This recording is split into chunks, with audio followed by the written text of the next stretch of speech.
தங்கம் விலை ஏறினதுனால சூரியவர்தன் யாரும் தொட முடியாத உயரத்தை தொட்டுட்டான். இந்த சாம்ராஜ்யத்தை கட்டி காப்பாத்துறதுக்கு 5 பார்ட்னர்களை 5 தூண்களா பயன்படுத்திக்கிட்டான்.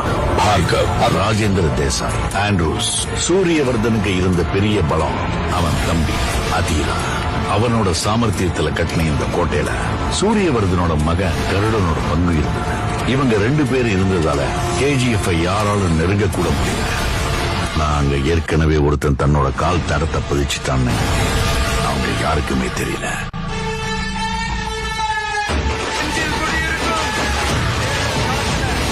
Powerful people come from powerful places. Andrews எப்போ பாம்பே லாலிபாப் ராக்கிக்கு அந்த சமுத்திரம் கூட சின்ன குளம் மாதிரி ஆயிடுச்சு.